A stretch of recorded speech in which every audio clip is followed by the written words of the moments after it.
Great, well thank you very much everyone for being here.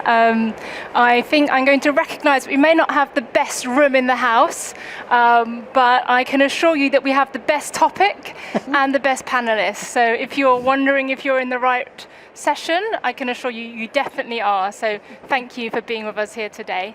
I'm Harriam Newport. I've actually been introduced already. I lead on environment sustainability at NISTA, so National Infrastructure Service Transformation Authority. I'm practicing this new name. It's from the 1st of April. We merged the Infrastructure Projects Authority with the National Infrastructure Commission. We report into Treasury and we support project delivery for all the major programs that government sponsors. So there's roads, railways, but also digital and military. So I'm going to introduce my panelists. I've got a great set of panelists here. So we've got Andrew Kidd, who's Director of Environmental Sustainability for Lower Thames Crossing Project, a big road under the tunnel. Won't describe very well, but that's Andrew doing some great stuff there. And then we've got Kerry Scott, who's a global lead for environment and society at Mott MacDonald, a big, I'm not going to get it quite wrong, but a construction or infrastructure consultancy, if you don't know, do lots of good work. And I wouldn't say that unless I really meant it. So great to have you, Kerry. And then we've got Matthew Jordan-Tank, who's from the European Bank of Reconstruction and Development. And his role is Director of Sustainable Infrastructure Policy and project preparation. So great to have you all. Thank you for being here. So today's session is about rethinking infrastructure value and outcomes, and how do we do that in a meaningful way. Having come from the private sector myself, I've been really impressed with how the UK government looks at public value and thinks about monetizing and just generally thinks about benefits and what benefits our programs will bring. However, at the same time, having worked for a long time in major programs, I know all too well that as resources, time gets more compressed, a lot of those ambitions and aspirations that we may have at the beginning of a program can easily drop off as we sort of focus more on cost and efficiency. So I think today's session we're going to try and have a look at some of those challenges. What should we be doing? Why should we be thinking about value? And what is value in a little bit more detail. So just to mention, I think actually it's already mentioned that we will be taking questions at the end. We have about 10 minutes at the end for questions and answers. So it's on the app somewhere. So go into the app and you'll find the question and answers piece. Right, so I'm going to start off with a very important question, which is why do we need to rethink about infrastructure value? And I'm going to start with Kerry. Thank you. Can everybody hear me okay? Is that good? Positive thumbs up. Thanks, Harry. I think you briefly mentioned this in your introduction, but I think in theory and rhetorically, we do have the frameworks and the narrative, don't we, in place that put things like sustainability at the heart of how we deliver infrastructure. But I think working in the infrastructure sector for the last 20 years or so, what I think we find is that value is traditionally defined in economic and technical terms. So what we deliver, how we deliver it, and how quickly we deliver it, and of course how much it costs. And I think this drives us in terms of looking at outputs rather than outcomes, and has quite a narrow definition of value. What I'd really like us as an industry to do is be thinking more in terms of outcomes, and especially in terms of longer term outcomes. So looking at a return on investment of infrastructure over a much kind of longer time frame, not just the return on investment within a financial period, but something that we can evaluate infrastructure over the long term, and not just looking at technical innovation, design credibility and cost, but thinking about things like resilience, long-term resilience, thinking about how we build well-being into our infrastructure schemes, how can we promote inclusivity.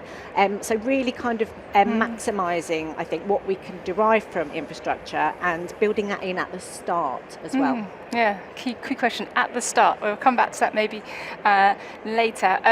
Andrew, maybe I'll come to you on the same question about why is it important for you? You're building a tunnel. Why is value more than the road? What does it mean for Lower Thames Crossing? I guess I'd say there are probably two things here. The first one is that we typically underestimate even the economic value of infrastructure. The benefits from infrastructure tend to play out over decades, even centuries, and that's not necessarily a particularly attractive time frame for investors, even if those investors are the governments. So even the sort of economic value, I would say we tend to underestimate. And you really appreciate infrastructure if you don't have any, or if you have it and then you suddenly lose it. And we've seen that in Iberia in the last couple of days. Actually, suddenly people are a lot more interested in where their electricity comes from than they were a fortnight ago. And then secondly, we need to be expanding our understanding, our concept of what value is, to encompass environmental value and social value as well. And this is in some ways it's a natural evolution. So if we went back a century, Victorians were quite happy with the idea that infrastructure had an economic purpose and that's what it was, and weren't too bothered about what was in the way. And then the last probably 30 years, we've gone through a period where as a society we've been really testing what we're prepared to give up in order to have this infrastructure. Where's the tension between the environment and a new road or a new piece of power infrastructure or something else? And I think we're now reaching a point where actually there's a growing understanding that we need infrastructure to do all of those things. You've got to do economic value, you've got to do environmental value, and you've got to do social value. Because you can't keep trading them off. You can't just indefinitely erode the other things in order to drive your economy. So it's a question about how we do that. That's massively challenging, but I think that's got to be the ambition. Thank you. Could you tell us how that's manifested a bit in the Lower Thames Crossing project? Sure. I mean, I guess we think of our ambition as something a little bit broader than delivering sort of road connectivity, right? So first of all, we think about economic value in terms of the connections we make and what that means for the economy. But then we think about actually the opportunities we're creating. So in the past, we might have thought about, okay, a great big road, that's going to create severance for nature. So the first thing we think about is, well, how do we address that? So we're in this sort of mitigation world of, okay, can we make that less worse? And so we introduce things like green bridges to make sure that actually the key corridors for nature are kept open. And then we think about, well, actually we've got a great opportunity here. We're working across about 20 kilometers. Can we improve connectivity in that direction? Can we join up existing areas of habitat? And quite quickly you find that through a kind of combination of connecting up existing habitat in what is currently a very nature-depleted area, nature-depleted part of the world, connecting up existing habitat, introducing new habitat, you're suddenly delivering connectivity for nature as well as connectivity for human beings and the economy.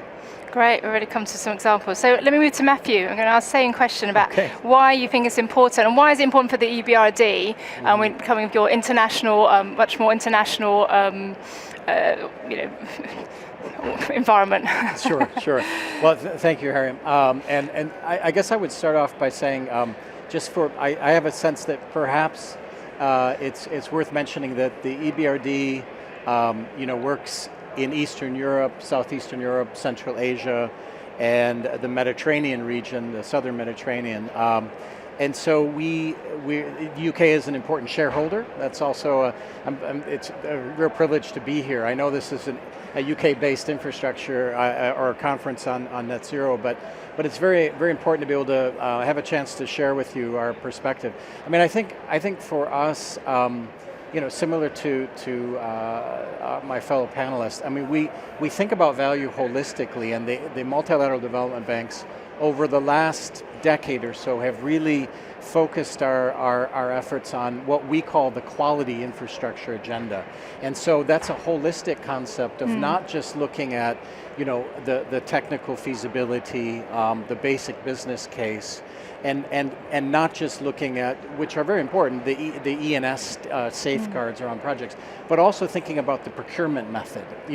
What is viable and what's appropriate to do with the public sector as opposed to the private sector. Those choices on procurement, public-private partnerships, sub-sovereign projects as opposed to just simply doing a traditional development bank solution, which would be a sovereign loan that sort of is on-granted to other beneficiaries. So we think about things quite holistically. I think the new thing that within this equality agenda is indeed resilience, and that was mentioned. And I think this is something that throws up a challenge for us, perhaps particularly in emerging markets and developing countries, because at least in the context we work in, there really isn't a viable sort of business model behind resilience, and it requires, in the current situation, very generous donor commitments to make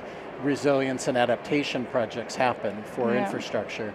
And in a world where we need to be thinking about, in some cases, kind of managed retreat from very vulnerable infrastructure, vulnerable housing, who's going to pay for that? What is the business model around that? So for us, there's something there in this value agenda, which maybe we can talk about later in a subsequent round. And we've been thinking about how to develop those kind of markets around, a land market around resilience, and being able to provide creating a funding source for it. So. Thanks, that's great. I think we can go straight into that, I think, because the next question I want to ask you all is maybe some examples of things you're doing. So maybe just run into an example for us, Matthew. Yeah, so for example, as I mentioned, there are cities in particular. We have a very strong focus on municipal urban development. There are cities that are very exposed now to the vagaries, the more extreme cases of climate events, flooding, for example, rivers in urban context. And one of the projects that we did to try to reduce that vulnerability was to take the River Bic, which is in Chisinau, the capital of Moldova, so right next to Ukraine, and essentially working with the mayor and the municipal council there to develop a project to renaturalize 6 kilometers of this river. It's running through Chisinau, which is a city of about 500,000 people, and in so doing, slowing down, in the event of a flood, slowing down the flow of the water, rather than having what is currently the situation, a channelized, concrete barriers channelizing, trying to protect buildings and people and property from the river when it floods. And so it's overwhelming now those sort of hard barrier kind of engineering solutions. So we're renaturalizing, slowing the water down, putting in plantings that absorb the water, like a kind of a sponge concept. And then when it's not flooded, which is 95% of the time, actually creating a new urban amenity. And what that does is the property values along contiguous to the river go up. And it's an obvious kind of situation. And what we're trying to do, the next stage of other subsequent projects in other places, we're thinking of capturing the value of the increased property values through a kind of, essentially kind of a land value capture idea with tax increment financing. So I don't want to go into too much detail, but this is what we're trying to do to create a business model, a revenue model for the municipality to be able to pay for these nature-based solutions, these adaptation projects. So we're really excited about it. It has a lot to do with the built environment and housing, et cetera, et cetera. That's great. I think it's a really good example of doing more with less, or doing 2 things, in one, or 3 things in one. That's really useful. I think sometimes they say need is the mother of invention, right? And I think now, as we try and look at the environment, try and look at carbon, and still deliver on time, it actually drives creativity. You say, it's going to be more expensive, but actually it drives you and forces you to rethink. And I think it's a great example of how you can actually have a win-win situation if you think it through. It just takes a little bit more thinking, I think, and effort.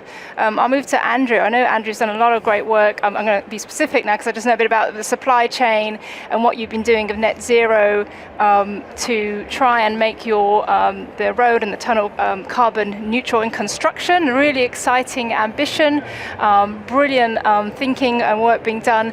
And maybe you could tell us about how your journey of what you've been doing with suppliers and the portfolio there. Yeah, sure. So I guess our challenge in terms of net zero is much more about mitigation than it is about resilience. We got a new build scheme, and so the resilience question in new build is actually it's quite well, we understand the question, and the engineers can crack on and work out how to design for a future that looks quite different from today, potentially. Very different question with the existing network. So legacy network for us is a much more challenging question in terms of resilience. Yeah. So in terms of climate mitigation, actually in the UK we have net zero in legislation, we have carbon budgets in legislation, and in some ways the mission is pretty clear. And for us, our question was, how are we going to build this scheme? It's potentially quite carbon intensive to construct, and we're going to build it from the mid-2020s through to the mid-2030s, a period in which the government, towards the end of that, our government has said we need to be 70% reduced in terms of emissions across the economy. And given that construction's made virtually zero progress since 1990 in the UK, that looks like quite a radical shift. Right? Yeah. So we've tried to take that on and say, okay, well, let's, we need to be part of making this thing happen. So actually, can we make this project a real kind of pathfinder for the industry and help the construction sector really evolve the way it works to deliver something really significant. And we're sort of 3 years into that journey. We probably found the first part of that actually was easier than we thought. So the first thing was actually just ask for things that are low carbon. We heard very frequently from our supply chain or our prospective supply chain, well, we can do this and we can do that already, but no one ever asked us for it. So the first thing was, just ask for it. The second thing is that we are really now trying to push into things that start to feel a bit more radical. So, how do we get a zero emissions construction equipment fleet? So all the big diggers and dumpers we have, how do we not use diesel ones? How do we use electric ones, hydrogen fuel ones? We're building a market, effectively. We have equipment manufacturers with relatively kind of almost household names, like Volvo, like JCB in the UK. They're developing the technology, but they don't necessarily perceive that there's a strong market out there. And partly that's because they've released some models and there hasn't been a huge uptake, right? And there are all sorts of challenges with putting these machines to work. Right? So part of our mission here is to show how you can put lots of these to work at scale. And that's a change program. And we're doing similar things across concrete and steel, are two probably other big sources of emissions. And again, it's a kind of two-way street with the supply chain, understanding what we can have that's there already, how can we help with commercializing, other areas where we need to take risk back from our supply chain to sort of facilitate the solutions that we want. So we're pretty active as a sort of client of the construction industry in trying to make these things happen within our scheme. Great, that's really interesting. I think it's really important to not forget how important our role as a client is and how much influence we can have by just saying we want to do something. It starts with that. It sounds so simple. I've got a little visitor. But I think the other thing you've also mentioned is about markets, and as Matthew did as well, about the importance of markets and creating markets. So we've talked a lot about low carbon concrete and how do we create the demand so that you can increase economies of scale, reduce costs, and create that sort of self-fulfilling circle and drive change, really. And I would say this is much more about timing than it is about the end game. So, I said concrete and steel are two of our big sources of emissions. If your business is in those industries, you know that between them, they're about 15% of global emissions. They're going to become uninvestable in probably 15 years' time unless they do something about it. And they are, right? So they are doing the R&D. And so part of our role is to create demand for these products and really bring them into the market and accelerate a transition. Yeah, that's great. It's a really good story if you want to read a bit more about it later. I'm going to stick with you. So I got a question, which is, how do we measure value? So we had some really interesting examples about inclusiveness, about nature, carbon, and I just wanted to, do you think we should measure value? So just any thoughts you have on measurement, Andrew? So measurement's really hard, right? That's why we don't do it very well. I mean, that's kind of where we are today. And certainly, if you're trying to measure nature, right? How do you do that, right? That's difficult. But increasingly, the measurement techniques are evolving. They're coming, and they're potentially getting cheaper as well. So I think about something like bioacoustics. You use birdsong to understand. Is the natural world, have you got a proliferation of nature in this site or not, and how is it evolving? And that's literally a microphone attached to a smart computer, right? So that no longer requires lots of ecologists over 20 years with clipboards, right? So the sort of measurement, if you like, at the working end of this is evolving, and there's lots of great stuff coming in here. How do you translate that into value, right? That's probably harder, and the temptation is always to monetize it. And I personally, I would really caution about that, because you're inevitably introducing a concept of, well, now I'm going to trade nature, or I'm going to trade pollution with something that I really can monetize, which is money, right? And that's hard to do. I think we need to be moving much more to a world where it's a kind of, we need all of those things. And ask yourself, am I making this better or worse? And that's a good starting point. Exactly, precisely how much better, and is that worth £10 or £100? We're not there yet. Okay. Matthew, have you got any thoughts on that? I'm thinking of the project I was speaking about. I mean, one of the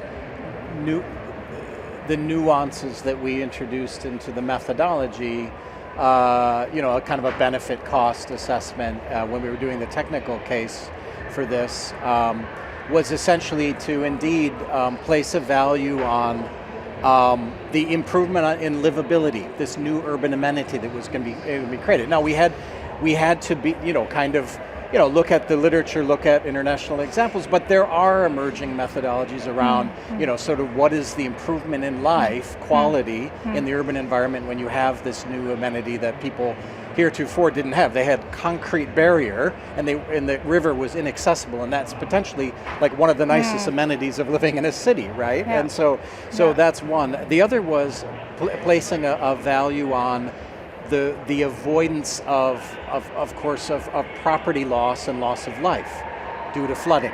And I think that you can look at in terms of, there's a whole thing around the insurance industry. And I think, just as a slight comment, an aside on this would be, the whole issue of how vulnerable infrastructure is now, whether it's flooding or fire, et cetera. Look at what's happening in the catastrophe bond market, the cat bond market, and the catastrophic insurance. I mean, that has grown, and it's going to continue to grow, and it's very interesting to watch how they're pricing, how the insurance industry is pricing this whole issue. So anyway. That's absolutely right, and the land uplift example you gave earlier, really interesting. Kerry, how about trade-offs, and how do we look at trade-offs and co-benefits? Because if we value or don't value, irrespective, we need to make decisions and think things through. What's your thoughts on that? Thanks, Harry.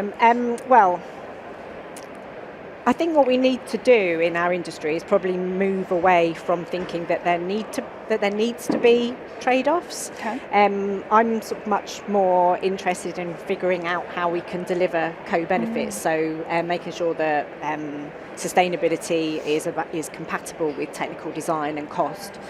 If you look, we've mentioned nature-based solutions a few times now, but introducing a nature-based solution isn't going to necessarily cost more money. It's actually going to improve or lower operational maintenance costs. It connects people with nature, it manages carbon, it improves biodiversity, it delivers health and well-being benefits.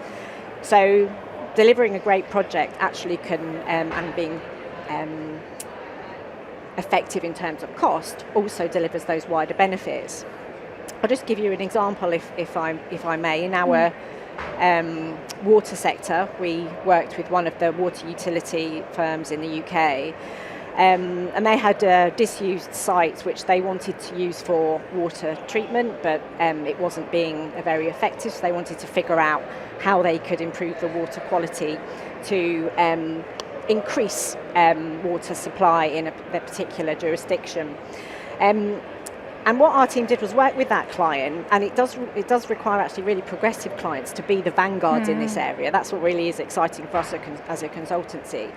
But a really, really highly innovative technical design whereby floating wetlands were used in order to improve the water quality.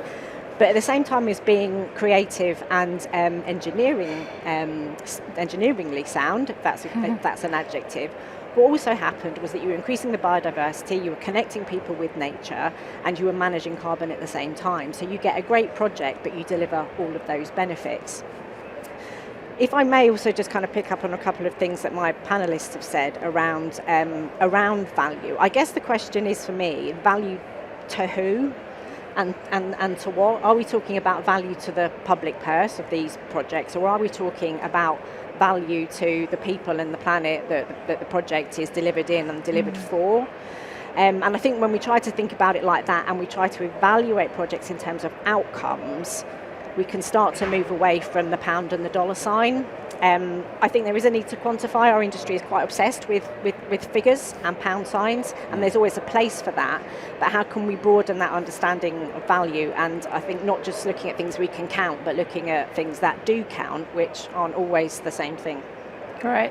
And how do you feel, I think there's a lot of focus on net zero and environment, and then there's also the social side, right? And there's, so take it, there's co-benefits, so we need to think about both. But do you sense a tension? How do you feel with the sort of, I feel there's this like increased focus on net zero or environment, and what about the social side? Are we thinking enough about those people, the stakeholders that you sort of just mentioned? I mean, I declare an interest because I'm a social scientist by background, so I always champion that bit of the agenda. So yes, I think in the narrative there is a bit of a tension, but I don't think there necessarily needs to be. What I think we do need to do, though, is not define sustainability and value in a singular dimension. I think over the years, sustainability has been given different definitions, and in the last probably 5 years, it has all been about net zero. Yeah. And I don't necessarily think net zero is the end in itself and the victory in itself. We need to think about how we can derive value across multiple different criteria. And we've got loads of clients that are really, again, progressive in this space. So we're working for a rail client in San Francisco where they've got a disused rail yard, and they don't just want to redevelop it, but they want to think about how they can deliver environmental, carbon, well-being, commercial benefits from developing that site. So they're not just taking, not just having one goal, but they're actually building all of that in to sort of really expand that definition of value. Yeah. So let's try as an industry and move away from trade-off terminology and think about how we can work together and have a bit more of a systems approach to deliver co-benefits. Great, thank you. Good to get that in. So I think we're getting towards, we will be going to questions soon, so start thinking about them. I haven't checked the iPad yet.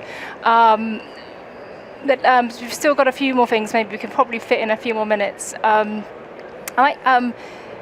I might come back to you actually, Kerry, and talk about challenges and what are some of the challenges, and not just the challenges, what do you think needs to be done to overcome them? So in terms of practical delivery and trying to get some of this off the ground, because I think it all makes good sense, but somehow it seems very hard to achieve for some reason. So, yeah, I mean, we've talked about measurement, haven't we? That's hard. We need to, as a collective of people, figure out a way in which we can leverage our emerging knowledge to continue to convince the industry to build sustainability in. I think the other things from our perspective as a provider of services and supporting clients in different sectors is trying to move away from sort of single issue procurement or single issue pots of money. That does somewhat limit the ability for us to maximise the sustainability advice that we can give if we're just, I say in inverted commas, commissioned to deliver a net zero strategy or support clients with a net zero strategy.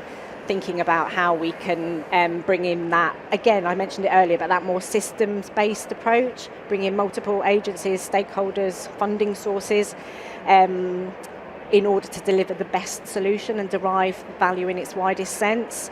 So again, this requires a lot of collaboration, and systems-based thinking is there, but we do have some way to go. But I think that's the nirvana, I think, of deriving value out of infrastructure, that collaboration. Yeah, interesting. A lot comes back to procurement, especially when you talk about client organisations. So that's interesting. And Matthew, would you like to share some of the challenges you have at the EBRD? You know, if it's like Sure. different context.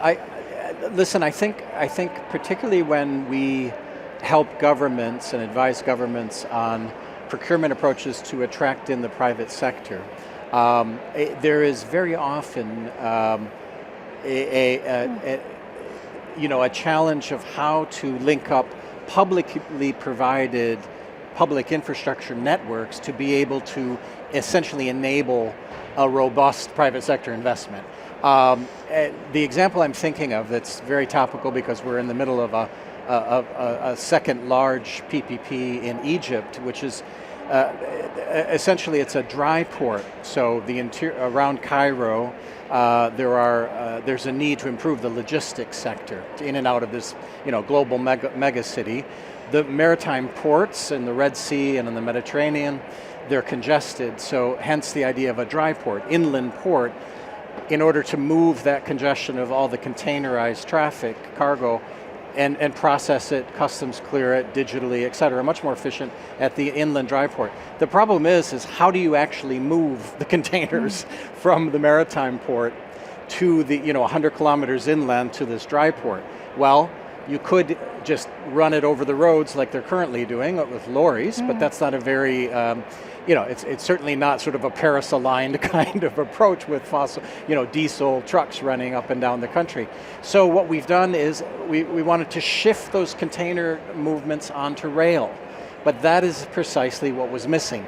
The actual rail link from the maritime to this new place, this new dry port. And so you had to go through the whole process of working with the National Rail Company, the Minister of Transport, to allow them to build that rail, public infrastructure for the rail link, then therefore enabling the private sector to do its thing at the dry port with a long-term 30-year contract. And so it was the classic case of helped the private investment become viable, bankable, et cetera, but by virtue of that missing link. And that takes a lot of work, and it took presidential decrees, it took all kinds of things, and it took 4 or 5 years, but we got the first one down, and now the second big one's happening, so we're really proud of that, and we're very happy for all the investment that's happening. So. Great, yeah, I think where there's a will, there's a way. I think that's going to be definitely a takeaway from today's session. Yeah. Okay, we have got a few questions in, which is great. Before I go on to the questions, I'm just going to ask for each of you just a quick fire of the two things that you think are the key factors to help enabling of creating more value from our programs. So I'll start with Andrew. So for me, we've been talking about how we make decisions, really, in terms of how do you deal with the question of value. And so I would say right now, actually, this is about courage. So, a child could make some of the decisions we're talking about and come up with a better answer, right? But we learn over time that, society expects us to make decisions in this way. And my investors will say that we need this. So I think it becomes really constrained. And actually, it takes courage to say, well, no, actually, I think this I think it's obvious that we don't want to put a river in a concrete box, right? So we should do it this way. Right. Actually, be brave and go and do it. Yeah, can't argue that, can you? Go, Kerry. Holistic thinking, making sure that we consider all of the aspects of sustainability and value at the same time, and focus on outcomes, not outputs, would be my top 2 tips. Great, thanks, Matthew. Yeah, I think for us, one of the reasons why an EBRD still exists and the multilaterals, there is, it's not anyone's fault, it's just the way the world is. There is often a lack of capacity institutionally in the governments where we're working, and so I think for us to help them create value for their own economies and society is to give them solid international good practice, workable solutions, and just helping them to understand what the possibilities are, and then sort of leading them a little bit, and then they make the decisions, and then it's their project. So that's what we do. Right, understanding, courage, was that we're getting there? Yeah, brilliant, thank you. That was really good. So I've got a few questions here. We've only got about 5 minutes left, so we're going to go through them fairly quickly. But the first one I've got that we're going to go to is, can you recommend a certification to assess the sustainability of project, i.e. what best in class looks like, especially during the construction phase? So I'm going to ask Andrew and Kerry if they've got any opinions on that in the UK. I doubt being anti-competitive and recommending someone, but any thoughts? So I was going to say no, but that's probably an unhelpful answer. So there are a number of things out there. BREEAM's quite big in the UK. There are certainly kind of methods and standards that deal with specific elements. Lots of them. PAS 2080 for carbon, but there's a whole bunch of others. The reason for my no is having a process doesn't get you the answer, right? So that can help you, but very few of them really look at, genuinely look at the leadership and governance, and is this an organisation that is making the right decisions the right way? That's quite hard to tap into. Right, that might not be the answer you were looking for, but Kerry, I'm inclined to agree. As I say, there are standards out there. It depends what stage of a project you're at as well, of course. So this kind of BREEAM, PAS 2080. One of the, I think it's an American originated framework called Envision, which kind of does look quite holistically at the different elements of sustainability, and I think does have that governance element of it as well. The ESG frameworks, the proliferation of ESG frameworks do give us some guidelines, I think, in terms of sustainability, but one, needs to err on the side of a little bit of caution, make sure you do your materiality assessment to figure out what's actually relevant to your project. And that's, I guess, the point I want to make.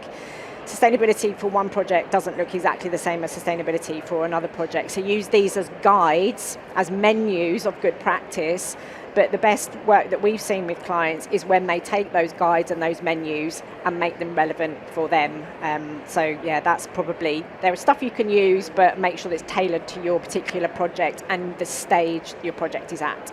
Right, and if you weren't aware that, the government buying standards do require BREEAM for construction. So, okay. So another question is, how can we communicate the vital need for infrastructure projects to help mitigate any future NIMBY challenges? I'll start with you, Kerry. If anyone wants to jump in first, feel free to volunteer. So, I guess, with any large infrastructure project, there are going to be protagonists and there are going to be protesters. Large infrastructure projects obviously come with quite a lot of disruption in the planning stage, in the construction stage, in the operation stage. The very simple answer, I guess, though, and we're all citizens, aren't we? It could all be in our backyard, is that it's much better to be done with rather than to be done to. Very early on in my career, I worked with a client who was doing some remediation of some of its assets to actually meet disability discrimination legislation as it was then. I was very nervous about going to talk to anybody about this because thought that people would come up with kind of a long list of things to do and that it would mean that they'd have to create lots of disruption. But actually, when we encouraged them to do so, it was actually quite easy to get that community on board, and then it was kind of a joint effort to undertake those projects. And I think now there is much more of an understanding that doing with rather than doing to does help to convince communities that infrastructure is going to deliver them value, even if that comes with some short-term costs. And also, I guess, us making sure that we are listening to them and mitigating some of the risks that they are raising. Yeah. Great. Did you want to say Matthew? Go on. I'll just jump in quickly. I think what comes to mind is, and I love this question because my background is as a planner, so urban planner, land use planner, et cetera. And I think part of the ethos of planning is starting really with a broad sort of stakeholder engagement. And I think, I think of our Green Cities program at EBRD. That's the heart of the whole process. Is starting. The first meeting is, really convening people from all parts of a city, and they all sort of give their views on what future kind of urban, green, urban, resilient future do you want in your city, and that where everything bubbles up out of that in terms, after a year-long process, the top 4 or 5 priority green urban investments. And I think when you've done it that way, rather than top-down, you have a higher likelihood that that's going to have buy-in and acceptability when the mayor finally stands up and says, we're doing this project, But I just wanted to very quickly, on the first question, I just because it's very top of mind for me, I just came from the OECD last week in Paris. They just officially sort of launched with the first 3 projects, and there'll be a few dozen more this year. It's on essentially a certification of a sustainable infrastructure project, mostly designed for emerging markets. It's called the Blue Dot Network certification, the BDN, Blue Dot Network. And there are 4 or 5 countries behind it, OECD countries. And it's a very interesting thing because it's a way of operationalizing that whole quality infrastructure agenda that I was speaking about, that the multilaterals have signed up to and working. So it's called the Blue Dot Network. I'd encourage you to check it out. And it's a very interesting way of sort of crystallizing that holistic ESG plus procurement plus resilience plus the whole package. So just want to make a plug for that. Thank you. We've got like a few seconds, but I just want to touch the last question really quickly. It's a really good question. So apologies, we're not going to spend the time probably that it deserves. Any thoughts, anybody, on how we manage the change of value over time? Because it does change over time. I don't know how we can do that quickly. That's quite. It's quite a big question. I think you kind of have to lean into it and accept that the future's an uncertain place, right? And we have talked about. One of the earlier questions was about measurement. Well. Sometimes we get very precise about something that is necessarily uncertain. Right, well, don't do that. Try and understand those uncertainties in the world and understand, is my infrastructure going to make sense in a bunch of different future scenarios, and how far would the world have to move for my infrastructure no longer to make sense? Yeah. I think scenario planning is definitely a good thing to build into your methodology or process, if you like. But I agree, value does definitely change over time. If we were to look back 10 years, we would be measuring the success of our infrastructure in a very different way as that we would want to now. Now the kind of narrative around net zero resilience, was that there 10 years ago? Not as in vocal a way at all. So we have to continue to revise the definition of what good looks like, and don't be afraid to change the way in which we evaluate or measure that. And I think also, may add my own comment, is it's also very important to have that golden thread. So you sort of start at the beginning and you know what you want it to look, you know what you want in concept design if you want, but you also want to know what you want to do in commissioning, and what does it look like in delivery and operation, and what does it look like in decommissioning as well. And making sure you thought about what value looks like at the beginning is really critical. So that was a question about thinking about that early. You've got to think about that at the beginning so that you can actually make sure you deliver on that as you go through. So really good question, thank you. We are going to have to close, but thank you for staying with us. Thank you for joining, a great panel, and hope you get to enjoy the sunshine later on. Thanks, bye-bye. Thank you.